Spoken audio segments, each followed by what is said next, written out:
Alors souvenez-vous, dans la vidéo précédente, on est resté donc au processus de la station, donc le processus station exit block vers le station enter block. Alors on va regarder comment ce processus a été programmé. Alors première chose, ici on transmet deux variables. On transmet la variable station exit block et station enter block. La méthode process station donc se trouve donc à cet endroit et c'est une méthode qui est quand même assez longue, qui va jusqu'ici et qui traite donc le problème du processus dans la station entre la station exit et la station enter pour faire avancer les véhicules suivant l'état des blocs. Donc ici on reçoit les deux variables station exit block et station enter block. Elles sont transformées ici en station block et en next block. Ensuite ici on a affaire à un switch.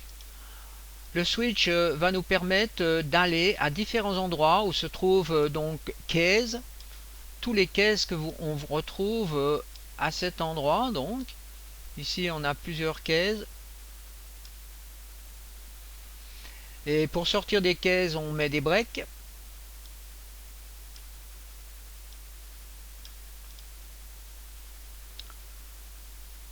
Pour savoir donc où on doit aller sur les cases, eh bien c'est la variable station block. Ici on fait un get state, c'est-à-dire qu'on va regarder l'état de la station block qui est en réalité la station exit block, puisqu'on a transmission des paramètres.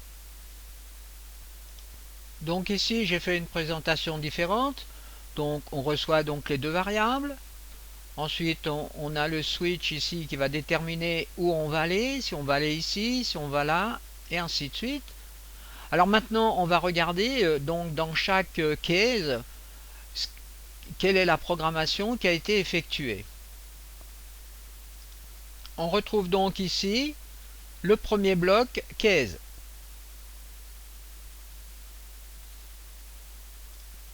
J'ai représenté ici sous la forme d'un diagramme, ce qui est quand même un petit peu plus lisible. On commence ici par un premier test. Est-ce que la partie donc station exit est en attente pour libérer le bloc suivant par exemple? Alors deux possibilités, oui ou non. Si l'on va dans l'API, dans la classe section, on retrouve is station waiting for clear block. Cette condition qui est ici va retourner une valeur vraie si cette section est une station et en même temps si on demande à vérifier le dégagement du bloc suivant qui est la station enter, exit enter. Donc si c'est vrai, on va sur ce chemin et on refait un test ici. Eh bien on demande si justement le bloc suivant qui est le bloc next block qui est la station exit enter, est-ce qu'elle est égale à un bloc qui est dans un état libre?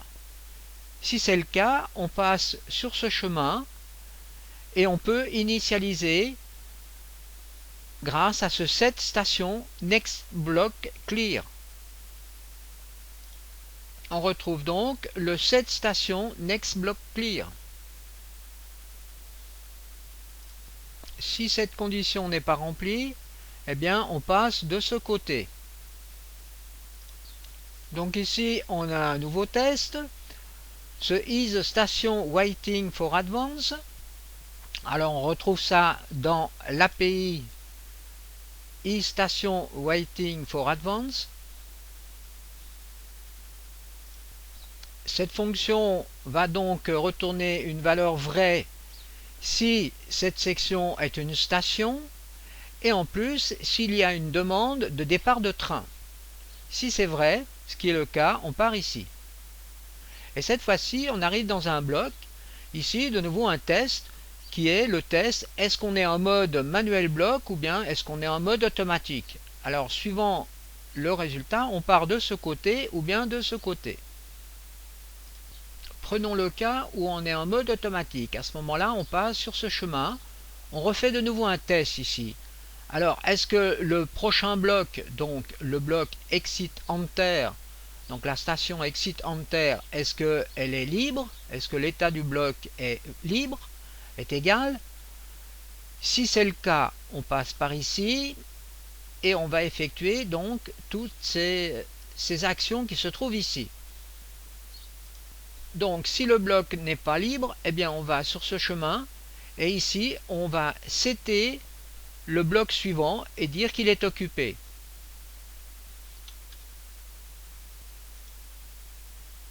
Donc on retrouve ici dans l'API le set next block occupé. Dans le cas où le bloc était libre, alors on va de ce côté, on initialise donc les blocs, bloc approaching, bloc leaving pour sortir, et ici, grâce à cette dernière ligne de code, eh bien, on prépare le script pour que le train puisse sortir. Ici on est en mode manuel, alors on passe sur ce chemin, on fait un nouveau test, le même test que celui-ci. Alors on teste ici, est-ce que le bloc, la station enter, est-ce qu'il est un bloc qui est libre? Alors si c'est le cas, eh bien on va donc initialiser le prochain stade, donc, et on va mettre le bloc white for advance, on va l'initialiser. Donc on sera prêt pour faire avancer le train. Et si ce n'est pas le cas, eh bien on va dire ici que la station, donc on va l'initialiser comme étant occupée. Alors dans le cas de case state block white for advance, eh bien ici on a un test, alors on a une opération booléenne, vous voyez c'est ou cette condition ou bien cette condition. Alors ici, est-ce que le mode est différent du mode manuel block ou est-ce que la station est en attente pour avancer, ou bien est-ce que le next block, donc la station enter, est-ce qu'elle est différente d'un état, d'un bloc qui serait libre? Alors si c'est le cas, eh bien on initialise donc le bloc state block in station, qui est le bloc que l'on a vu précédemment, qui est celui-ci. Alors dans la situation case state block leaving, eh bien ici donc on rentre là, on fait un test de savoir si sur le bloc donc exit, est-ce qu'il y a un nombre de trains qui est différent de 0. Alors si le nombre de trains est différent de 0, ça veut dire que si par exemple on a un train, eh bien on fait yes. À ce moment-là, on vient de ce côté, on desserre les freins du train et l'on dit au train de partir dans le sens avant. Si ce n'est pas le cas, eh bien on va initialiser le bloc free. On retrouve l'instruction set break off et l'instruction set transport standard FWD on. Donc on démarre le train en avant à la vitesse qui est spécifiée dans le transport, dans le bloc transport. Maintenant qu'on vient d'initialiser ce bloc, eh bien on retrouve ce bloc ici. Eh bien dans ce cas, eh bien ici vous voyez, on dit donc que le transport sera off et on va fermer les freins. Il nous reste donc cette dernière partie, donc state block approche. Alors ici on fait un test pour savoir si on a un train qui est sur la section station. Si c'est le cas, donc toujours dans la station exit, est-ce qu'on a un train qui est sur cette section? Alors si c'est oui, eh bien on prépare le bloc stat block in station, donc on dit qu'on a un train sur le bloc de la station, et puis ici on prépare donc cette station entering.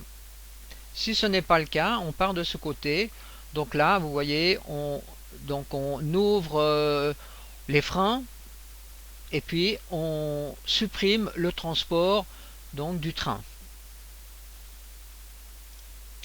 Donc on vient de voir maintenant la programmation de ce premier processus. Alors, eh bien, vous pouvez faire la même chose donc pour ces différents processus. Je ne vais pas continuer à rentrer dans le détail car ça devient quand même un travail assez long et fastidieux.